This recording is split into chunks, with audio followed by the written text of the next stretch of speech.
some more continues to see if I can avenge the connections between some of the things I've talked about over the last few blankety blanks. How about fairly recently between protection of oneself and one's loves and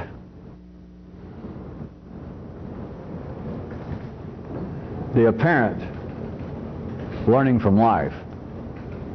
How about all that wrapped up into the beginning, the opening pitch, into everybody's had fair warning? Might as well wrap it up with that one to start with.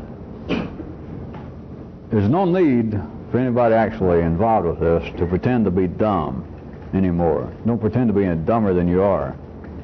And even if you don't feel like you're pretending to be dumber than you are, don't let that other part of you, you know the part I mean, don't let that part pretend to be any dumber than it is, because everyone has had fair warning. Now, people involved with this, a real revolutionist, it's especially true, because a real revolutionist, whatever that is, and if you are one, then you're whatever that is, a real revolutionist has had more than just fair warning. Fair warning's enough. But a real revolutionist has had, in effect, more than fair warning because of this. That if you're a real revolutionist, you've got something above the average level of intelligence. And therefore you have had the opportunity to learn from other people's warnings in instances when those particular warnings by you were not personally received. That you did not have the experience individually, personally, of some particular warnings, but you're surrounded by them. You can't be dumb. You can't be that dumb. You can't be that dumb not to learn from the fair warnings that life is giving out, even at times that it has never apparently given you a particular warning, that particular warning, and that particular warning. You have had the opportunity. You've still got the opportunity. That everyone's had fair warning. And everyone does not have the same fair warnings, but everyone's had fair warning, and anybody who is a would-be revolutionist, anyone who is more intelligent than the submarine level, has had the opportunity, still has the opportunity, will have the opportunity, yea, even into tomorrow, to learn from everybody's fair warning. It's everywhere. It's written on walls, it's spilled in the sidewalks, it's on television, it's on radio, it's in newspapers, it's in books. It's in the mouths of men, it's in the faces of women. There it is. Everyone's had fair warning. And if I may second speak for Kyroot, I like it the way that he keeps them succinct at times, just everyone's had fair warning, period. That does not mean, that is not some sort of pseudo-spiritual cry or challenge that, hey, everybody's had fair warning, such as it was a one-shot deal, or that it happened once, whether you caught it or not, and now it may be too late, you dumb blankies. It's not that. Everyone's had fair warning. It is a continuing process. As long as you're alive, everyone's had fair warning. Everyone's having fair warning. Ordinary intelligence, ordinary consciousness could not even deal with me saying that everyone's had fair warning. But they certainly couldn't deal if I put it in the present or the continuing sense that everyone is having fair warning, because then, even if I had someone's attention, they'd be inclined to go, where? You know, like they were covered with rats. So let's leave it at everyone's had fair warning. And you, if you belong in this, have had the opportunity, and you've got to exercise it, to learn from everyone's fair warning. You certainly have got to learn from your fair warning. If you don't learn from your fair warning, you can't even move. You have got to use that kind of exercise of looking around, of being on the move. There's information going on, such as, back to a personal level, of you having to understand, not just be charged with the responsibility, but you've got to understand that you've got the responsibility of protecting yourself, of living as long as you can live, that is, in a beneficial manner, living right up until the day you die, or a few days before you die, and protecting, helping protect that which you love, by whatever definition, as malleable as open to change as it may be.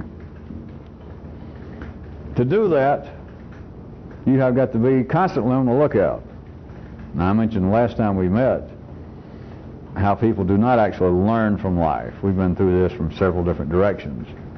And pointing out that even with yourself, it is not acceptable. You can't accept it. It's not because I say it's not, but you can't accept the fact that you in some way allow something to happen that harms you or that which you love, and it's happened before. And for you to be satisfied with the attempted digestion of saying, well, at least I finally learned my lesson. To be intelligent, there is no finally learn your lesson. You learn your lesson. You take a warning, not as some kind of spiritual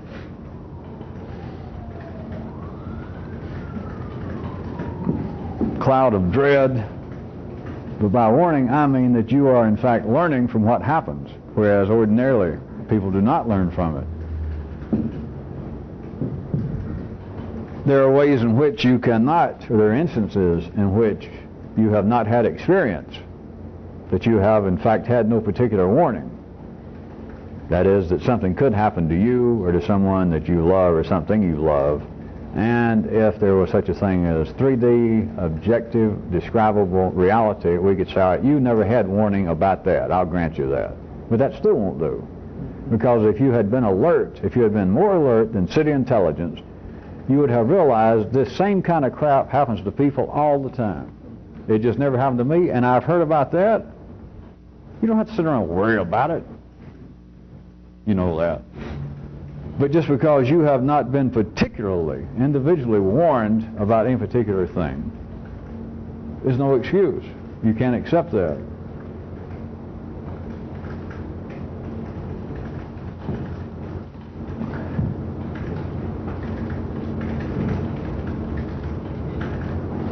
How about an apparent small sidestep?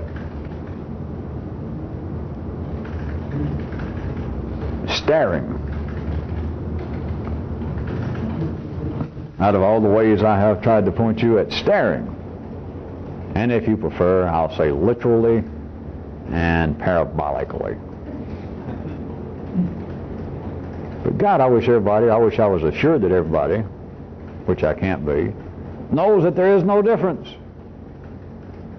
But at least it makes it sound more complex. Makes it sound as though you've got more room to move around. That, well, this may be, the way I'm looking at it now, or that he's describing it, may be literal. But then again, I look at it this way, and it could be, elusive. Staring.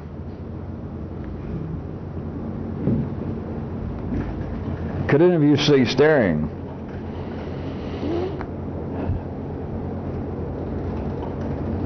as acting as a kind of filter to keep info, experience, down to a manageable level and intensity? Can you see staring and all of its ramifications, whether it appears to you to be literally, physically, in action, or whether you can at times begin to see that internally the state of intelligence, the state in this higher end of the nervous system that seems to be up here, is in a continual state of staring. We've been through all this, and you've got every opportunity in the world. You don't need me, once you hear about it, to observe that that is the natural state. It's not a curse, it's not a mistake you made, it's not a holdover from the ark. That's the nature of the nervous system at city level. But can you see that it acts in such a way that it is as though it were a filter? People saying, life making people say, over a wide spectrum of experience, cultures, times, etc., that we have got to learn from our experience. We have got to learn from history, or we're doomed to blah, blah, blah. I'm not going to repeat such a beautiful cliche. But can you see that there is a level of intensity in the ordinary scope of operations. There is a kind of intensity, there is a threshold of information, experience, impressions, the conversion of energy from something that is not you to something that is you. That there is a threshold of tolerance. Now, an aside to an aside step of the attraction, and then the apparent danger and the descriptions, and some of you had the experience of the psychedelic drugs, is that it alters the threshold of the impressions. That is, the kind of energy. I can say things like impressions, experience, information, data coming in, but we're still talking about one thing over and over. We're talking about the conversion of energy from one body to another, from one state to another. That is simply your life. It just seems like what's happened to you. It seems like, well, I thought so-and-so, and I felt so-and-so, I did so-and-so, I feared so-and-so, and all you're talking about was there were conversions of energy that happened through you, in part. And that's the way that you interpreted it. It's the way life has you to interpret it. So all of this conversion of energy falls within certain boundaries. And I can describe this from various ways, but for tonight, at least for once for tonight, let me point out that within these boundaries, in any given time and place, is the operational definition of sanity. Now, outside that threshold, whether it be through drugs, whether it be through a wiring system that life has installed in that is an extreme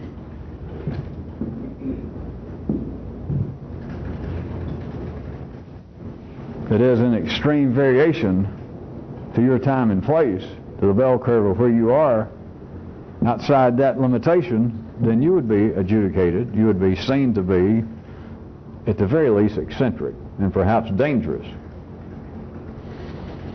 There is the possibility, physically, as always, within each human nervous system, more or less, of this threshold being tampered with. In the same way, at any given time, a virus, bacteria, simpler physical creatures from one generation. And oftentimes these generations, as you know, we're talking about a matter of minutes, hours, weeks, that extreme mutations can take place, where the mutation turns into a mainline development of that particular creature is beside the point, but right then, its threshold can be severely distorted as to the kind of energies that it has been in a conversion line with, and now what it seems to be doing. In man, what seems to be his individual I, what seems to be this thing or this duplicity of things in you, and each person that says I feels like your personality, it feels like your individuality. Can you see that as being synonymous, although I am doing one of my small favorites of making a noun and a verb synonymous for those of you who are good, that staring is synonymous with I. Of course, I know in the 3D world a noun and a verb can't be synonymous. I know that. Of course, I don't know why they can't, but never mind. Can you see, though, why I can say, even though I say it can't be true, that staring and one's personality, one's I, are synonymous in a way? Now, those of you who are getting any better on your own, you can take that somewhere else. You can say, well, it could be looked at that staring is the mother's milk of each person's personality. Or you could say a man's individual I is the very fuel that makes staring possible. You can go on with it. But in one sense, you can say that they are synonymous, because they both, among other things, act as a filter they have to keep the level of energy conversion, they have to keep the intensity of it to a manageable level. Now, it seems to have an individual significance here, that the individual tolerance varies from person to person. But may I further suggest to you, if you just look around, look into your own nervous system, when I say look around, that this individual variance in any particular time and place is of less significance, because there is still the bell curve. From the few things that life, I keep saying that, I don't know whether any of you, I never stopped and gave a lecture on the bell curve.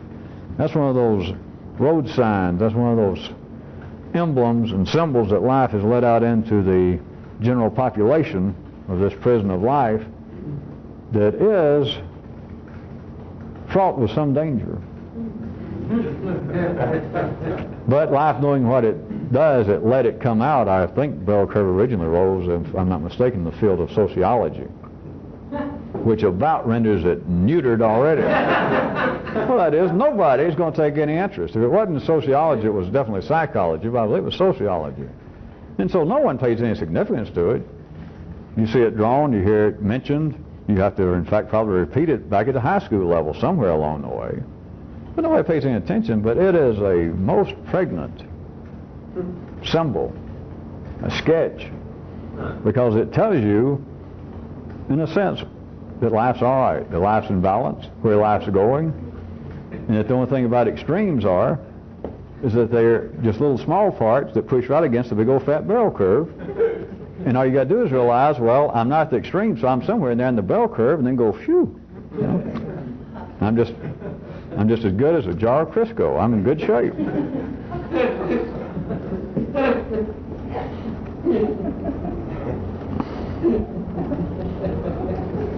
After having talked around the edges of all that, let me put it to you sort of as a definition.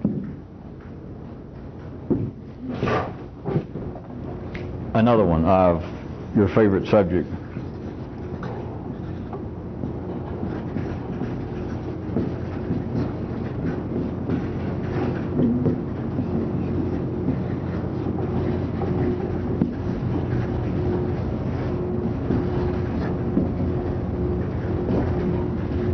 Man, the limited data acceptor.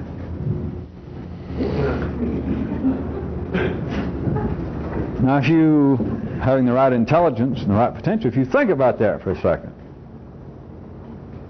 in the right revolutionary way, which is any way that you don't normally want to think about it, and I insist to you that that is a fair, yet another fair description, definition of man, then it should almost self-evidently strike you that man, being a data acceptor, that is, he's in the same dynamic, the living aspect of life, being in part an energy conversion machine,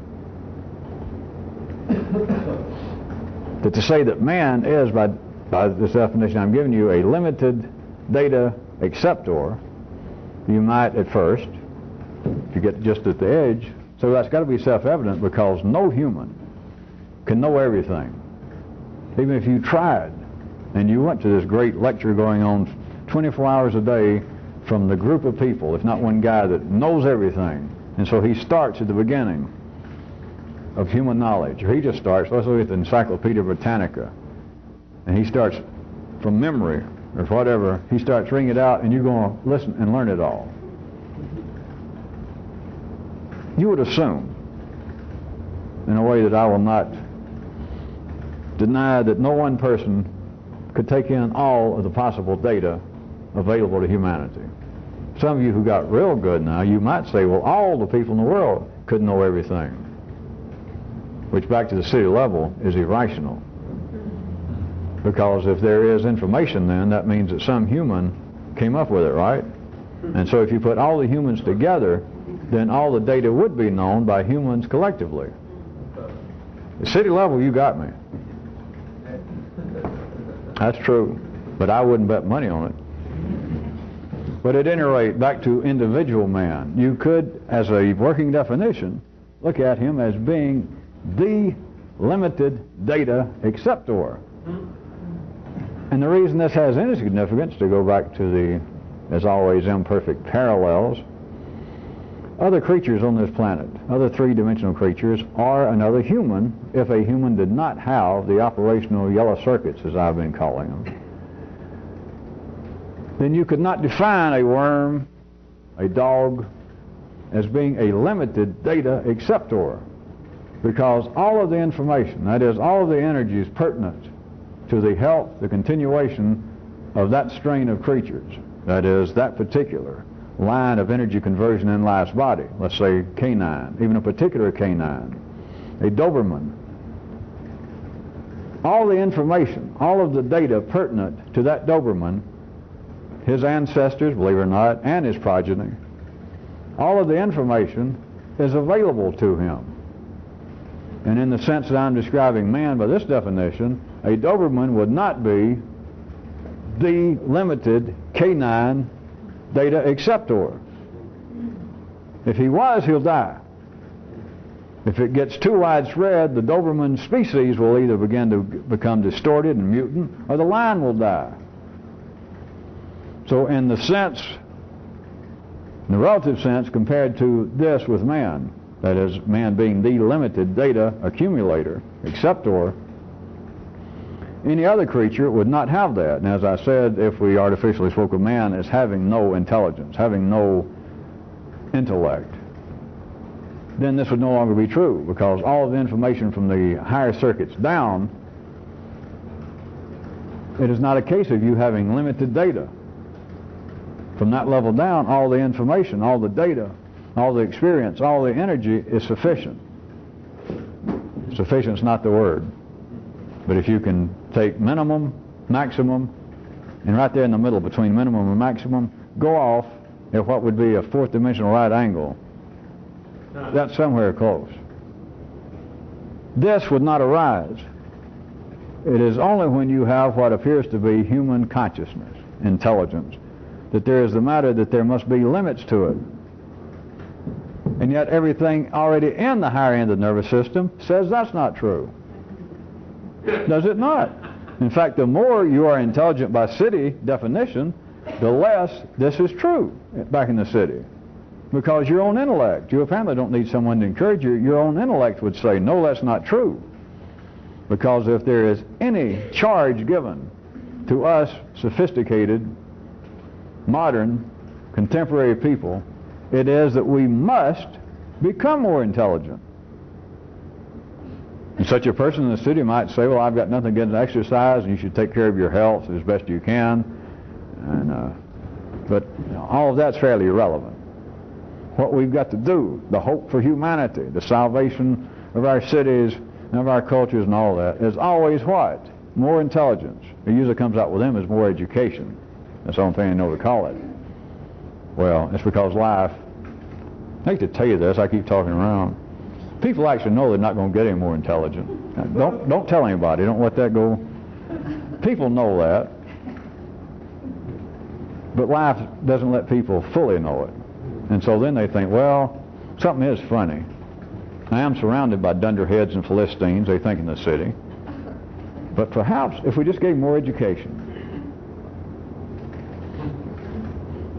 It's like, I guess, having that many people in the city, because of the way life is arranged and because man is incomplete, that many people in the city feel as though they themselves, and of course their tribe, their nation, their culture, if not the whole planet, is undergoing perhaps what is a lethal heart attack.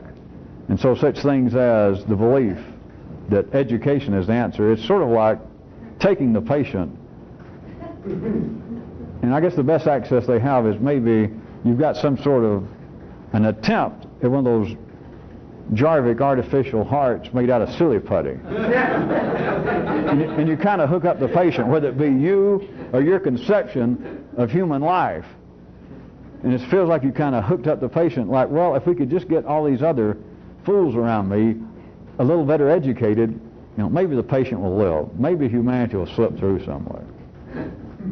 But at any rate, let's go back to where we thought I was. it is only in the area that people would believe, that people are wired up and made to say and to think that what we want, all of us who are intelligent in the city, what we want is more information, more education, more facts. But there is a limit to it, an absolute limit. And that is one of the working definitions of what man is among the other visible creatures at this level. He is a limited data acceptor. But it is specifically at this level. It is not at the lower levels. It is not at the levels, the lower ones, as you know, I refer to as being that which you would have in common with other creatures on this planet who did not have that.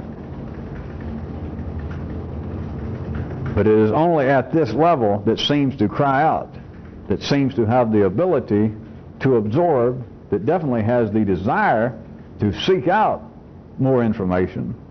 It is only this one that runs into this kind of threshold wherein there must be a limit, or it will crack, it will distort, it will explode, it will fall into the extremes of the bell curve and will be outside the usable mainstream of this energy conversion.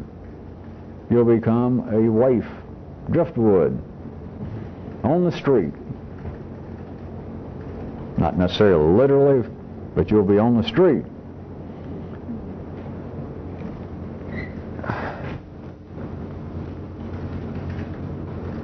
In the area, generally, of city physics,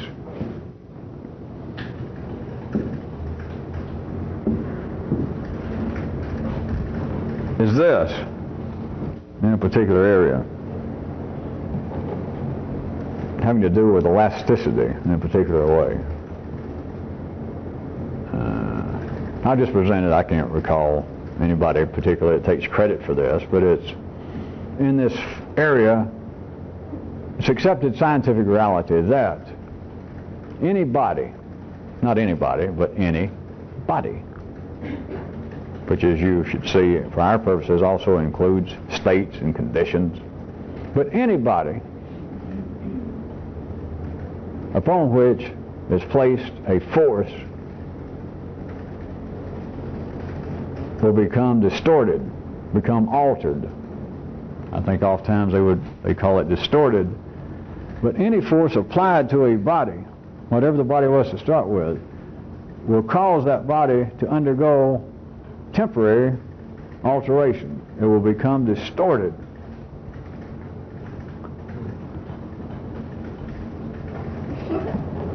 What they generally refer to, and I'm just going to use their term, as you'll see.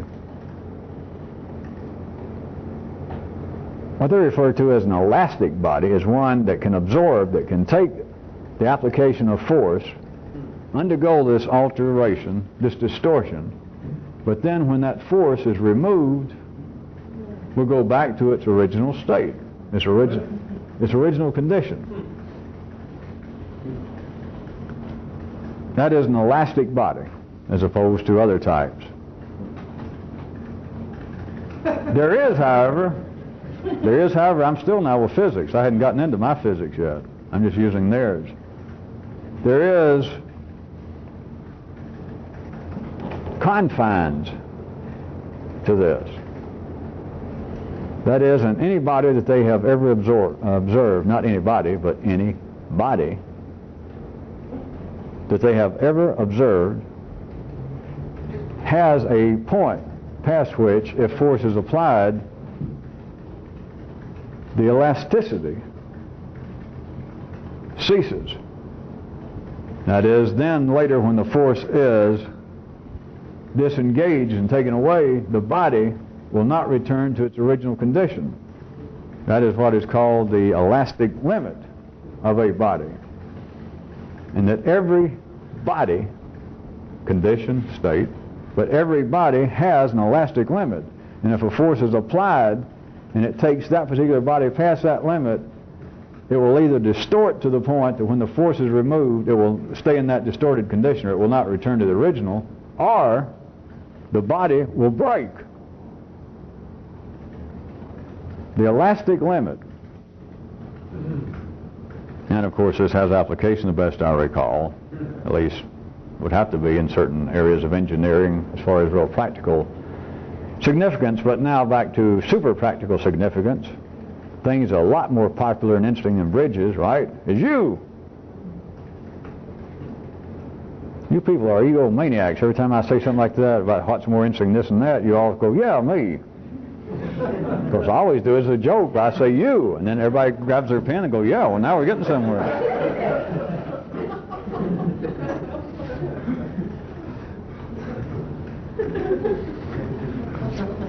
All right, well, listen. This is one of these that been hanging around the edges, and it can slip through before you hear it. But there's a lot that you could do with this, some of you. So don't think that it's as simple as you may at first hear it. All of this, up until now, including the elastic limit and an elastic body in the world of ordinary 3D reality. Can you see the connection between that and what, just at the ordinary level, seems to be one's individual self, your personality, your I, what seems to be you as Fred or Mary? Assuming you're in the bell curve, there is an elasticity of sorts to the human personality. That is, we're really talking about the talking molecules, the talking part of your brain, the talking into your nervous system is what we're really referring to. But just at the ordinary level of discussion, what people think of as being one's individual self, one's I, one's personality, one's ego, one's psyche, whatever. There is to that an elasticity of sorts. Even though I have spent many, many seconds, if not minutes, pointing out that things don't really change. People do not really change.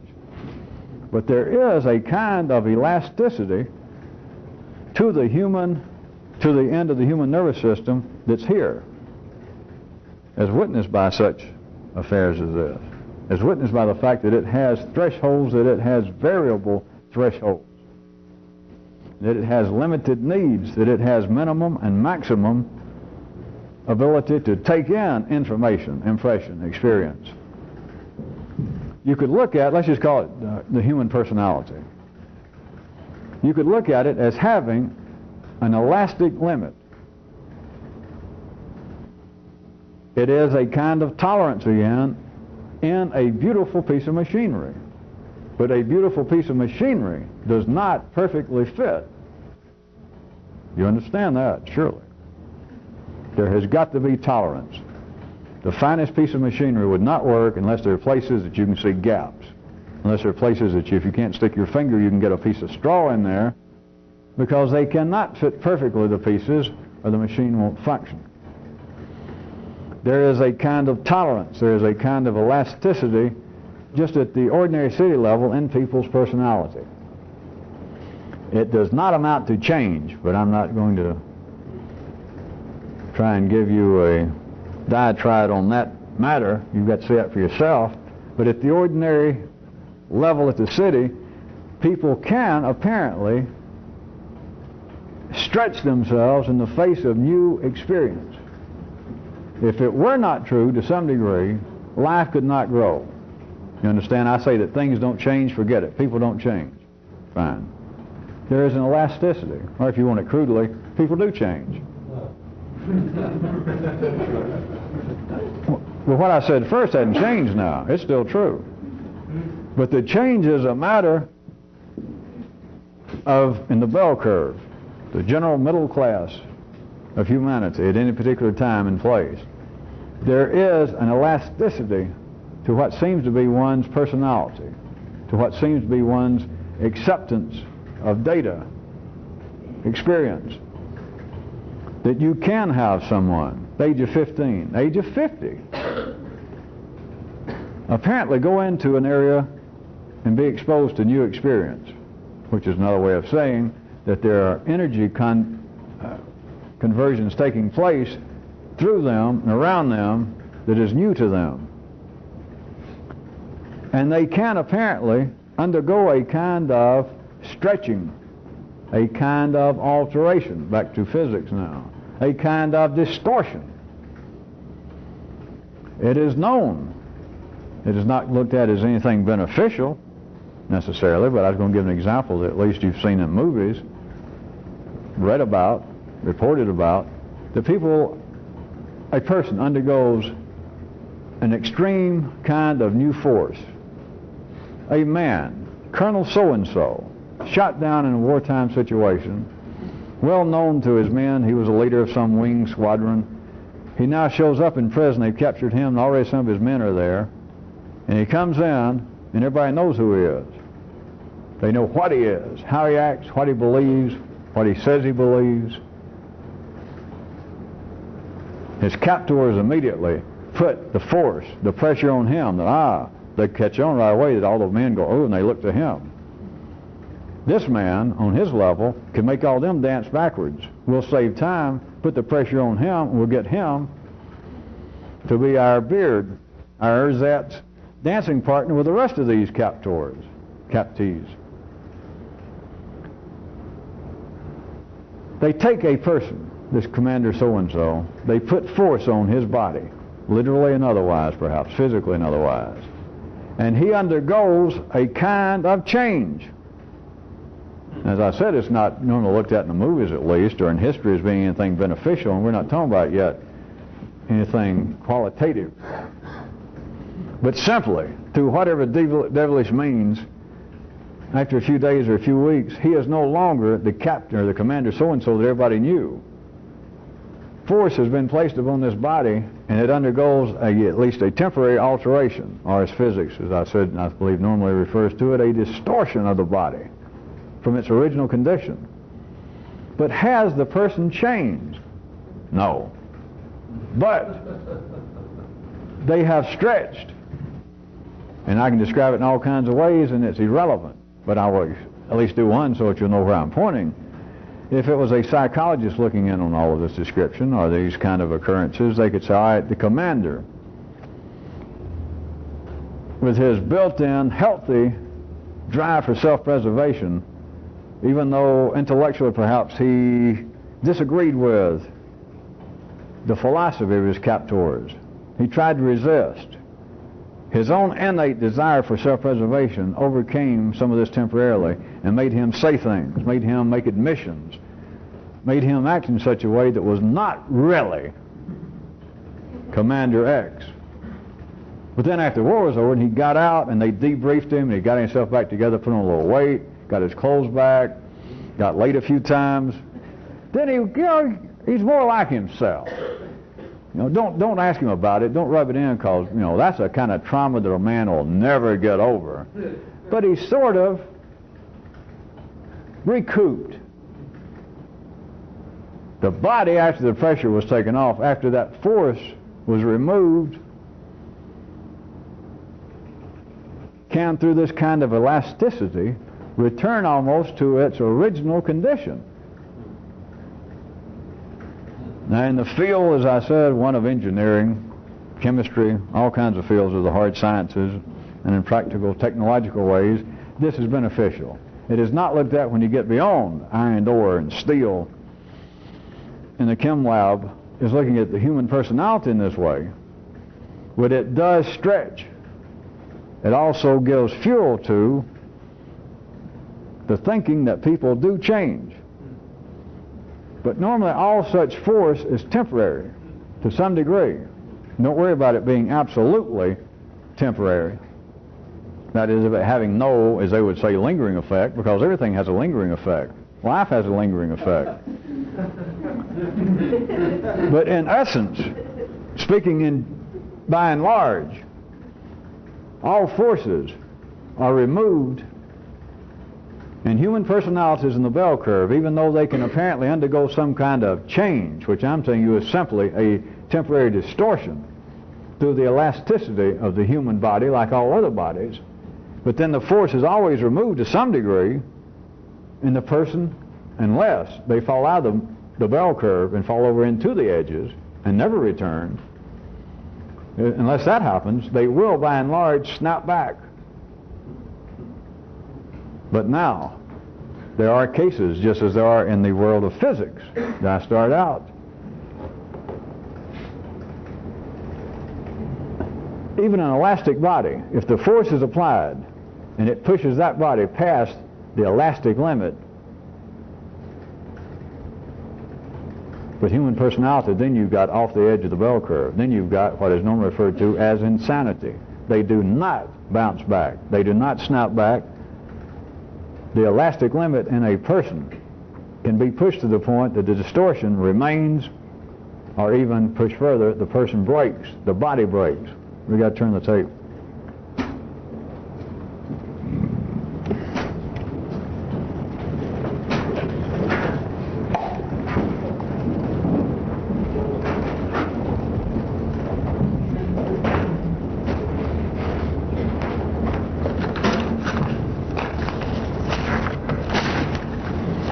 Jerry Ann, did you get the fan off of you? Yes,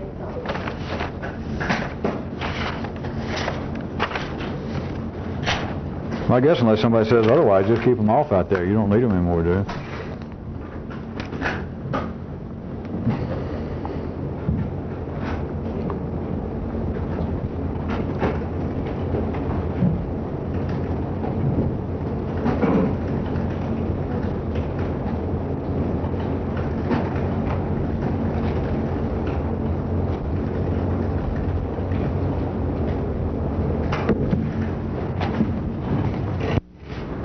What? Oh. We rolling?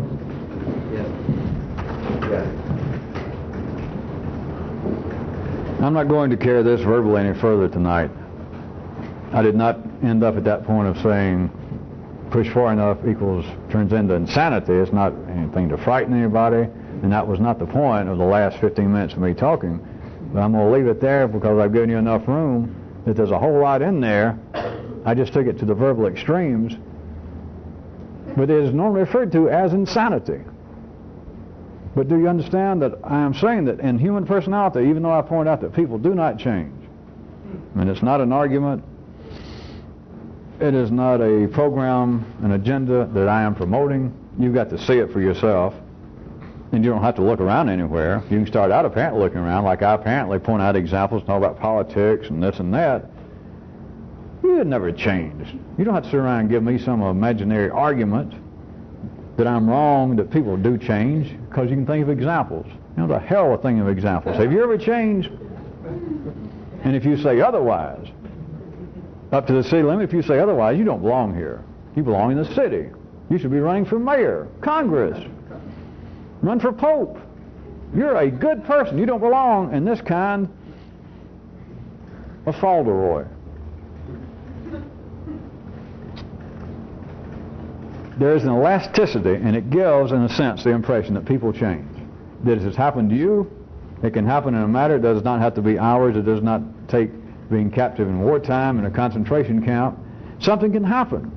A death, a loved one in your family, a love relationship breakup. You go home, there's a note saying, "I've left you. Have a nice day." And what seems to be your personality, your very life, there is a pressure, a force, a new force, as far as your life's concerned, has been applied in the body that is you, the body that is your intelligence, your perception of being alive becomes temporarily, at least in the beginning, it becomes distorted. Strike temporarily for a minute so I can try to leave you enough running room for you to carry it on and I can drop this tonight. You become distorted. The body that is you becomes distorted from this force. That's a fact. That's why I start out relying on physics to try and, I say tricky, but you know it wasn't a trick. It's true in the world of molecules out there, so it's true in you. The force is going to alter you. It's going to distort you. Just as a fact. But if you are in the main stream, if you're part of the middle of the bell curve, if you're ordinary, the force to some degree will be unapplied at some future date. Minutes, hours, days. That's simply the way life is arranged, which is another story, which can carry into the world of people believing in gods and prayer and chanting and astrology. The force that seems to be something new on you, on your body, those kind of forces always go away, more or less. Remember the sign that Kyroot pointed out over one revolutionary camp that says, everything passes and everything persists. The force that's applied to you that distorts you, but forget, there is no objective standard to this. It's not a matter that you walk in and the note says, "Dear so-and-so, I've left you, have a nice day." You do not say, "Wait, this happens to everybody once in a while, or at least once, so I'm not going to let it get me down." Under the ordinary conditions that I'm trying to describe to you, it is going to get you down. That is, it's going to distort you. It is a force that is new to your body. You are going to become altered by it, distorted by it. But when the force is removed, to some varying degree, it will be,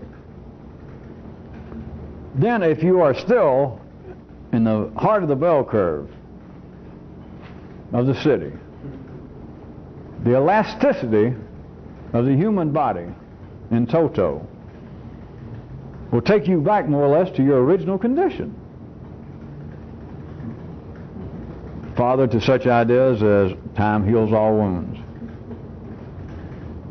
But, as happens, it is not the mainstream of life's growth through man, but as happens, a force is applied to a person here and there.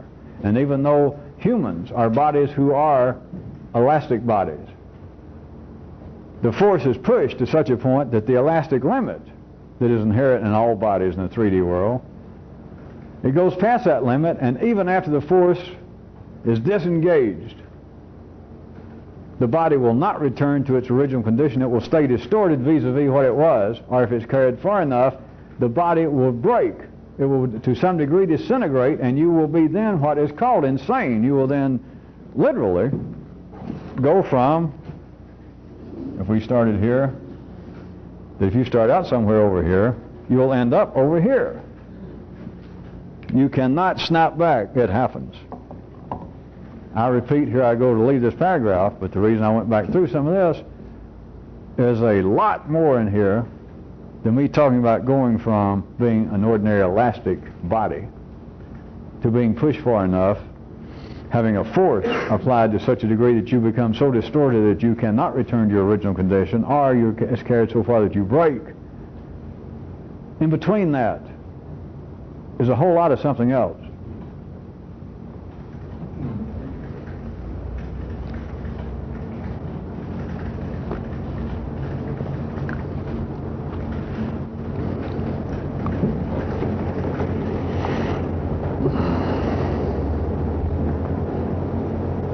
I have another example I want to pull out of life's beautiful strokes, and it's razzle-dazzle.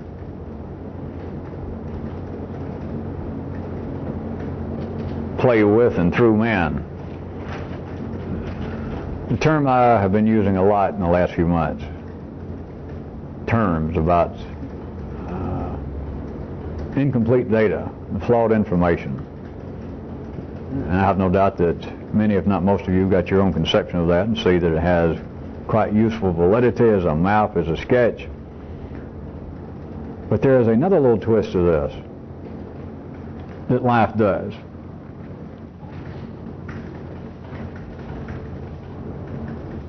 Do you hear me when I say that I could talk to people at the city level, me or life could, and talk about that all information is in part flawed, that all data, all what seems to be information available to man, all of it to some degree is flawed.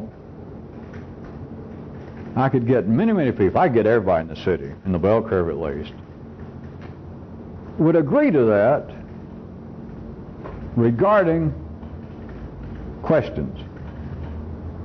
Answers.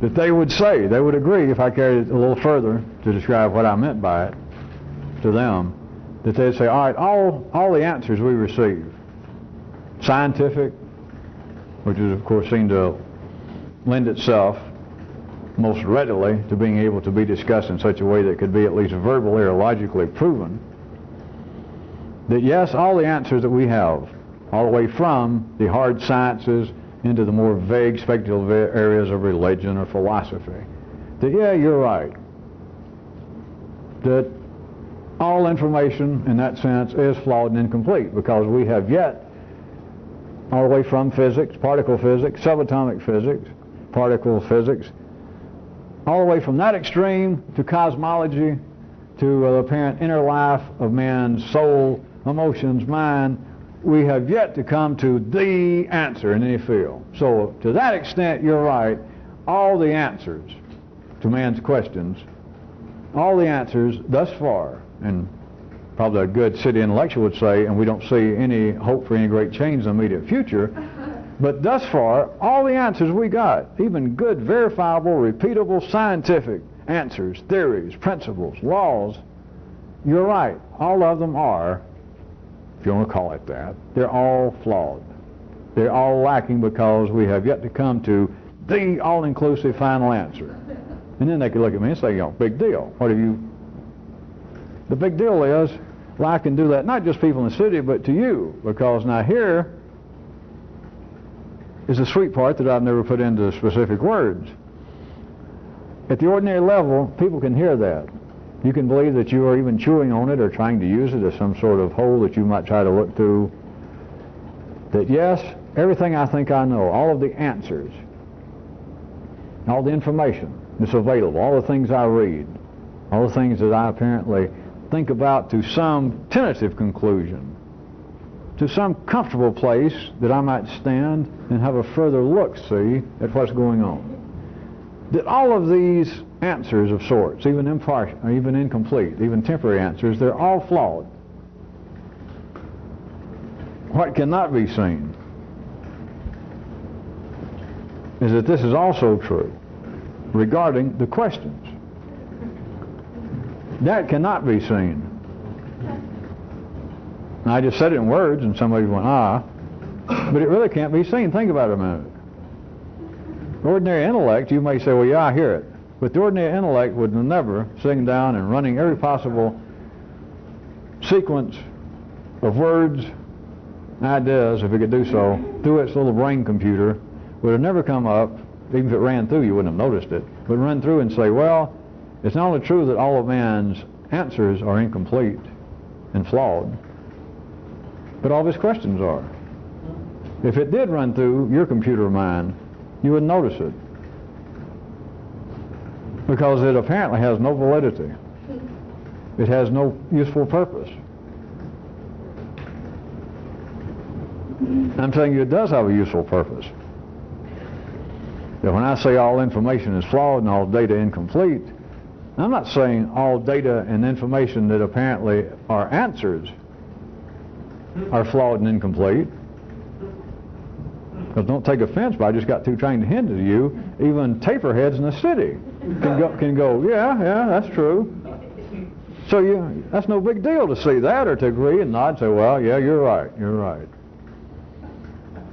It's the answers also, the questions also that are flawed and incomplete.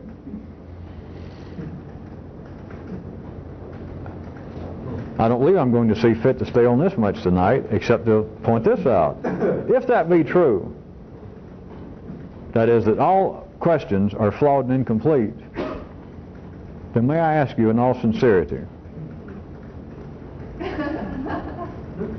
just what in God's name do you expect of the answers?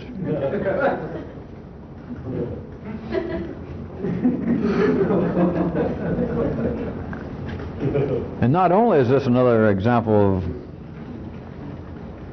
a coup de maître,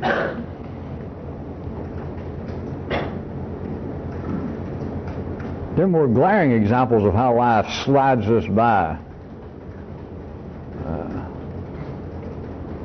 It is a fairly well-repeated belief, axiom, thousands of years, right until today. You can run across it in writing that somebody apparently has never read, never even glanced through Bartlett's quotations, or never has read any of the great books, because they'll repeat this idea as though they just discovered it, which is fine. But the idea that goes something like this. Give me a E flat. It goes something like this. It says, knowing the problem as part of the solution, or knowing the question as part of the answer, or correctly knowing the question, or knowing the question correctly, is partway to an answer. All right, that's enough. You've heard, you can plug in different adjectives and you can put in some synonyms for problem and question and answer and solution, but that has been hanging around for thousands of years, and people in the city will agree to that. You can just say that, almost as a non sequitur to cocktail parties. Something people are discussing economics, politics, what may happen in next year's pennant race in the American League after the outcome of this year's World Series. And everybody stops a second to take a puff or take a sip, and you can almost say, well, correctly knowing the question, knowing what question to ask is almost, well, it is. It's a part of actually knowing the answer. And people go, yeah. But think about it in light of what I've been saying. You would be almost inviting ridicule to deny that in the city. To say, well, just the idea that you people have in the city, that knowing what question to answer, to ask, or knowing the question is in some part the answer to the question. You never go, yeah. And if you say, that's hogwash, that's silly, and you insisted, people don't analyze it, of course, but they would almost dismiss your intelligence out of hand. To deny that that's true is simply incorrect. I repeat to you, it is not only correct for me to say that all information at the city level, all that's available, all that you can get through ordinary intelligence, dumbness, that's before dumbness got married. That was your maiden name before you graduated from high school or that secretarial school or the James Brown School of Engineering. Well, I thought about that once, and I imagined their fight song would be when they're on the field and suddenly somebody holler, "Take me to the bridge."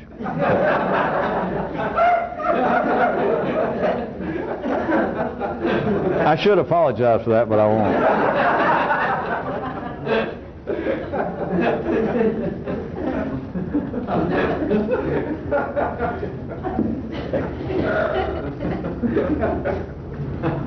For me to say that all information is flawed and incomplete, and then say that is not, though, what it appears to be, simply in reference to answers, solutions, which that's all it seems to be. If it is indeed equally, to say the very least, as true regarding the questions, and this is not simply limited to any notion you may have from what I've said thus far of some kind of philosophical questions of saying, well, if the answer about is there a God, if that answer is flawed, then if that question is flawed, then any answer is going to be flawed. It's not simply that. I don't mean some apparent cosmic world-shaking philosophical question. How about the questions that you have is the normal apparent curiosity, the wonderment of being alive? It don't have to turn itself into a verbal, metaphysical monologue to yourself, or dialogue to yourself, if you can push it that far, of why am I here, what's the nature of life, even if you never go that far. It is the uneasiness, the disquietness, the irritation of being alive, of there being a nervous system in you that's mute, and then a nervous system in you that talks. It's as though you've got a couple of brains in you that do not talk, got no interest in talk, wouldn't talk if they could, and then you got one part of the nervous system that its operational definition is, its life's blood is, talk. You got little quiet brains, and then you got a talking brain. So you got all this going on. And there is, in the midst of that, not necessarily a verbalized feeling of what's going on. That is, a continuing questioning of being here. But if that question, I didn't lose you, did I, again? If that general, inspecific question about, I'm like, you understand what I mean? Like, why am I me? Am I me? How did I get to be me? Why is everybody else sort of like me and a whole bunch of people are not like me? Why is everybody else dumber than me? Why is everybody else smarter than me? What the hell is going on here? That sort of, just the feeling of like, ooh, you know. What if that is flawed and incomplete? Then what do you expect?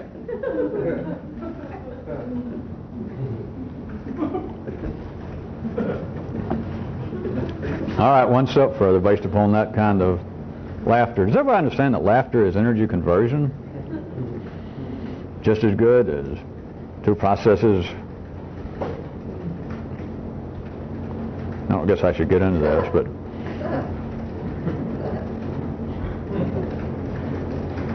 along with heat, mechanical force, electromagnetic force, at all, if you could see it, you could add laughter. But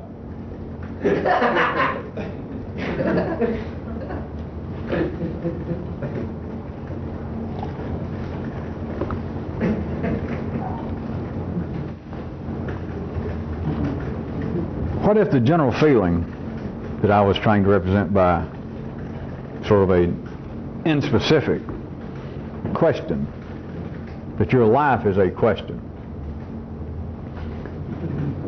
You fully understand that if you're going to ask a question in Farsi, then the only answer that you can get is Farsi. And if all the information that you needed is not available or is not expressible in the Farsi language, then even if the knowledge was known, and all you can deal is, if that is the question comes out in Farsi or Spanish or French, and the answer comes back in that, if there is a limit to the database in Farsi, then even if some way, quote, the information was known, it wasn't available to you.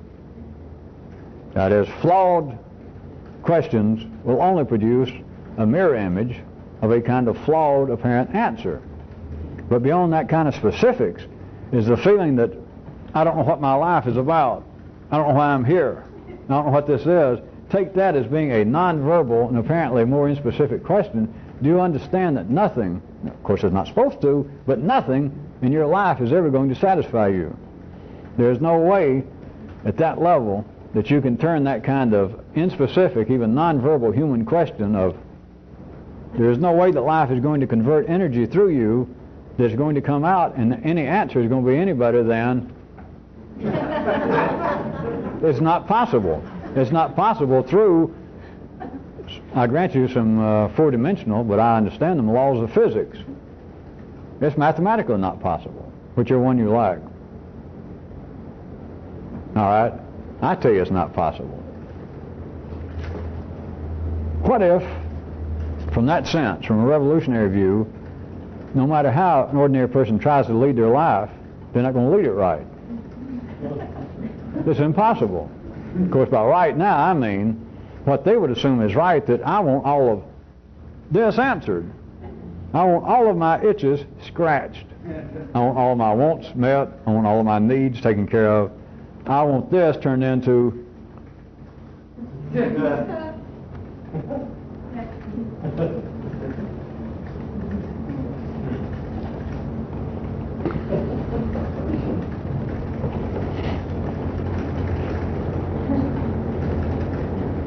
All right, I can't resist as long as I'm here.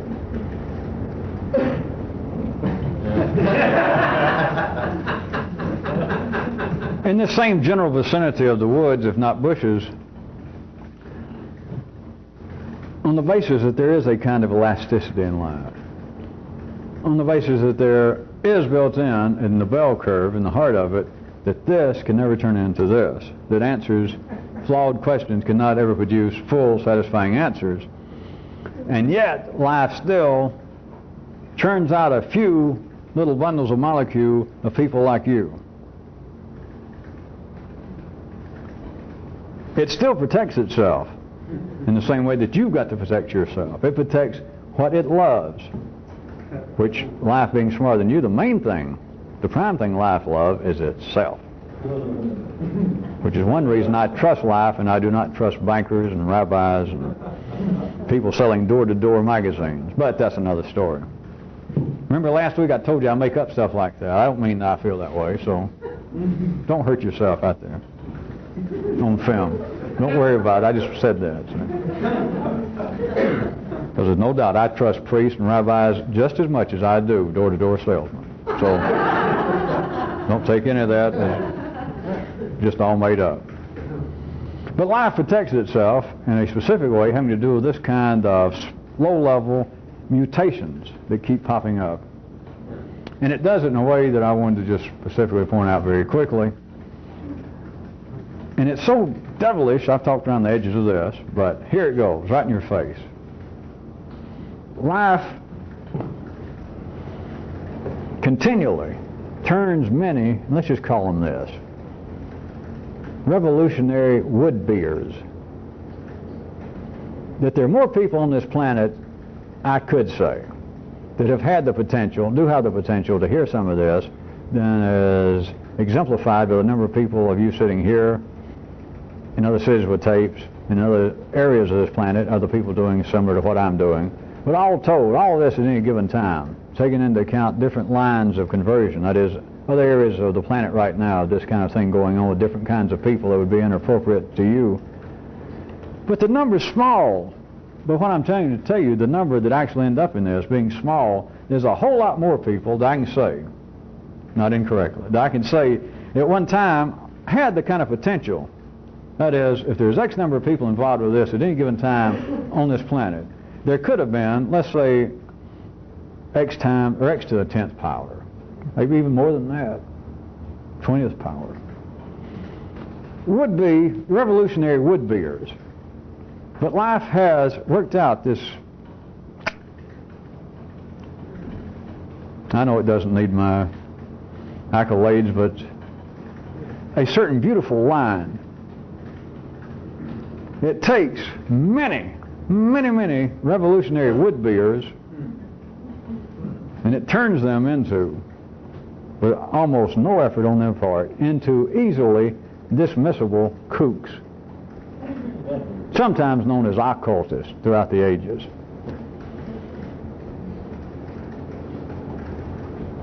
Does anybody smell that by now? Because many of you skated at the edge. Some of you, you could say that this almost, assuming it's going to actually take, almost ripped you from the jaws of irreversible occultism, weirdness. But do you understand? It's always been true. It's nothing new going on, this new age. You people know better than that. That's nothing new.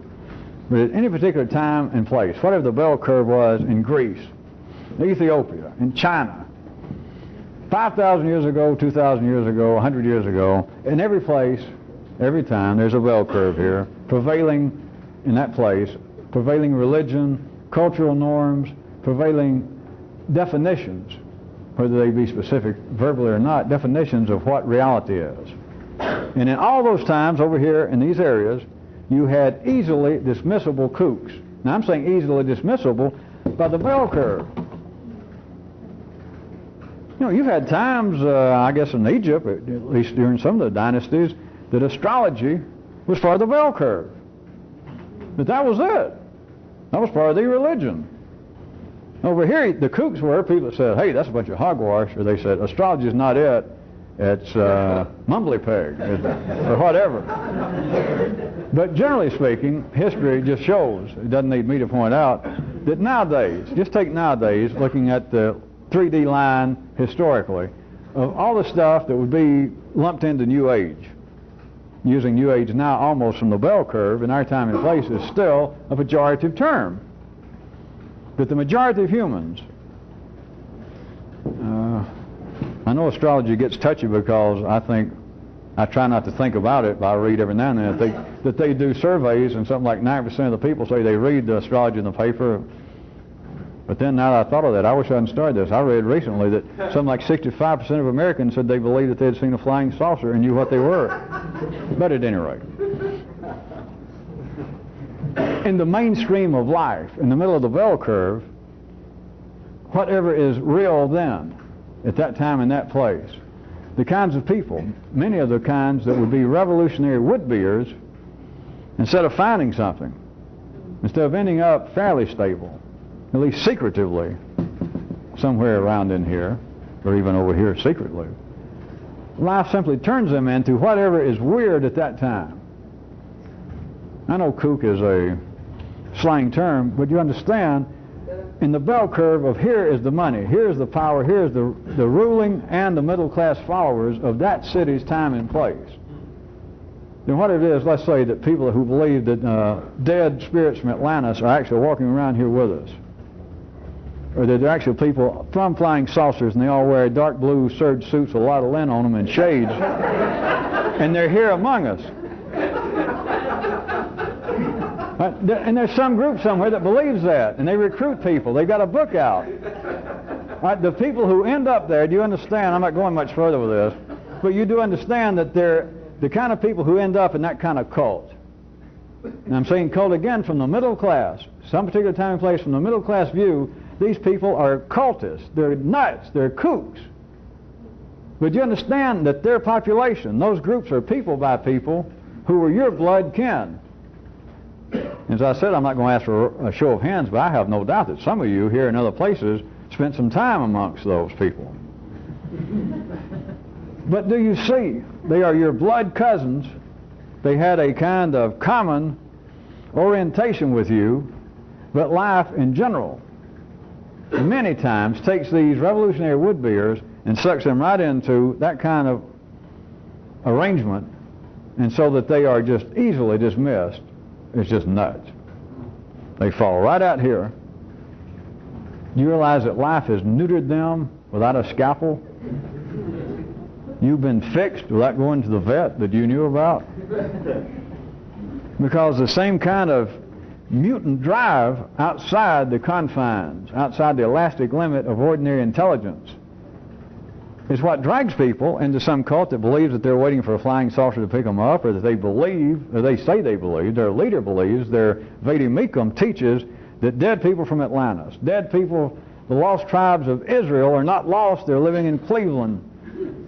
Whatever it is, and you end up in that, and if it is outside the mainstream, if the middle class of your town says that's nuts, it's been rendered harmless. I'm not saying it's not in any way, I'm not saying it's profitable.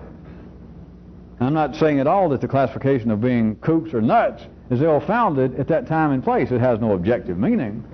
I just want you to see how life has always done this. One of the ways. It is devilishly clever. Because all it has to do, it sees a kind of mutation coming up, it would almost be like this. That surprised me. Never mind. It would be almost as though you discovered in some way that you had what seemed to be a cancer. How about a potential cancer? And you find it here, and you talk it into doing something else. That it's about to get out of hand, it might give you problems. Maybe it's hanging around up here and your fate is going down to your lung, or maybe it's down here in that whatever artery, and it may hit your heart and spell serious trouble.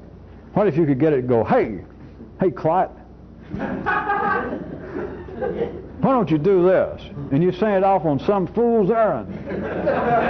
And you said, I know what you want. What you want to do is get to my heart, which probably be like God to you, and you think that's going to be the final explosion, the great awakening. And the clot goes, yeah. The little tumor, you might say, it wants to grow up and go from being benign into being super malignant and get somewhere in life, make something of itself. And if you could in some way say, wait a minute, I know what you want, but here's what you should do. There's some other clots hanging around. If you go down here, and they're waiting on the big clot, which is going to come from Saturn, or from some place that's already dead, and it went, wow, and it went there, you understand you would have cured your cancer for the time being. You wouldn't have to worry about it. It just went somewhere that was an innocuous place, down to your socks. And you got at least this one group of mutants. They're down there waiting for the great blood clot from the sky to come rescue them. You can forget about it. Life is safe for another day, at least from that one particular potential ill. Well, again, it's the sort of thing, there's nothing that's not unworthy of some investigation, and I know that some of you newer people think that I keep picking on specifics, which of course I pick on to the degree that it's got nothing to offer anybody. And I don't mean just occultists or New Agers or UFOers. They got no more, no less to offer you than the Catholic Church or the Jewish religion or your cultural heritage, whatever the hell that is.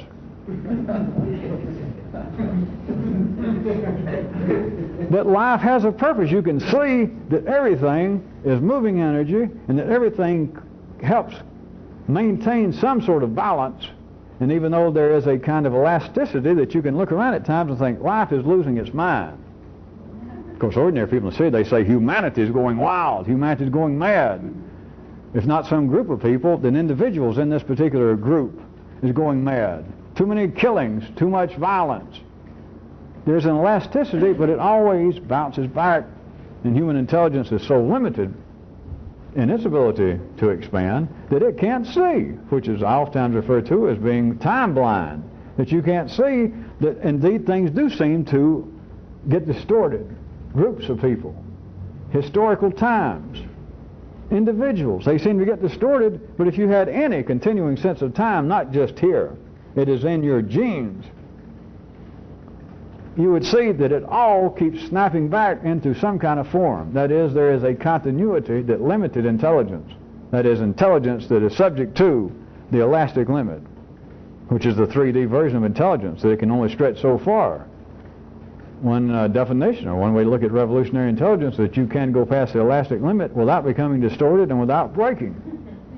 But to do that, you would realize that what seems to be distortions, what seems to be times of insanity, what seems to be pockets of insanity, is no such thing. It is a temporary distortion, temporary alteration. I keep saying distortion's physics term. They mean something else, but it's an alteration. The thing apparently has changed, but if you had a sense, a continuing awareness of time as the backdrop of all this, even at the city level, you would see that there is an elastic limit, that things do bounce back. You would see that life takes that which spells at any particular time a potential danger, and you can see it. Danger is not the word anymore. You just see this would be too drastic a step to take. One of its great neutralizing efforts is to take whatever it is that apparently is about to get out of hand and turn that group, that idea, that movement into what seems to be a readily dismissible form of nutso. Look at yourself. Look at individual humans.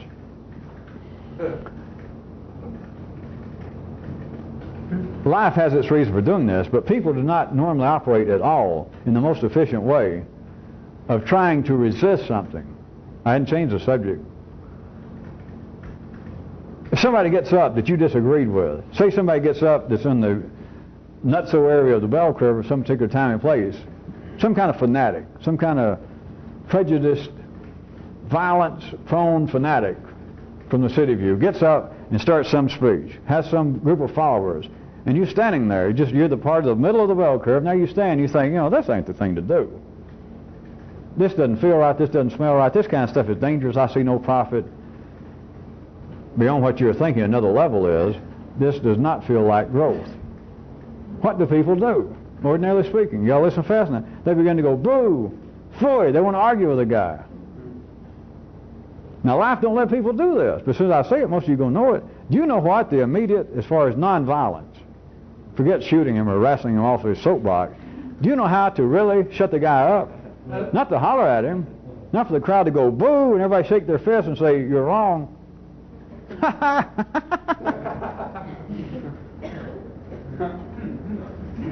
That's it. But notice, and people can hear that, especially after the fact, but notice it just, as it were, it doesn't seem to ever strike anybody as a thing to do. If you had a Mussolini type shows up and get out on platforms and those poses he would strike and all this, rather than people going boo and getting together and holding rallies and trying to work up some kind of plan and draw up big old charts about how we're going to answer his fascist ideas of how the government should be run and stuff, all that. He shows up, and everybody comes out, whole groups of people, with little satires. They got flower pots on their head, kind of turned like him. And when he comes out and he does the way he used to do, is you got this whole group out there, and you start doing the same thing. And then he starts coming up with these ideas of who we're going to attack and how I'm going to change the government and how you got to devote all your life to the state. And all these people are doing little imitations. They begin to titter and then they begin to laugh. See, some of you do hear that in a particular way. It can't work. It can't happen now. But you hear that, yes, it would work. If that happened, it would work. And the man he'd become infuriated. He would melt.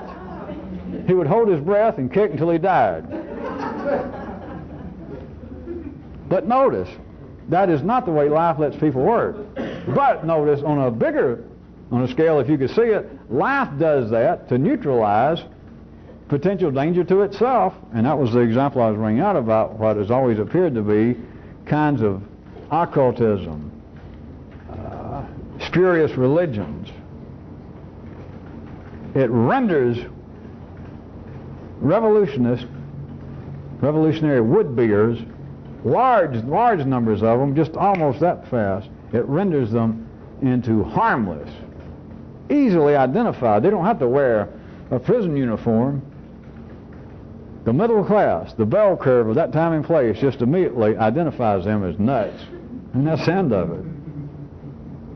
As long as they don't get in the way and impede traffic. That's the end of them. Look how close some of you probably came. Let's don't go into it. Look how much of a siren call some of you let's don't think about it, may still hear sometimes from that. And God forbid some of you that think that you can put some of that together with some of this. I say God forbid. It's just a figure of speech. Life can do it to you. All you got to do is listen. All you got to do is have that kind of elastic limit, and it can make you go, yeah, it does kind of fit. Some of what he's talking about, he just won't admit it, but that's real tied. That's real close to my hollow earth theory that there are people living inside the earth. That the universe is actually inside out. Unless we're looking up the sky, we're actually looking at the inside of the planet Earth, and God is actually out there tossing his ball up and down. You're about to pass your limit.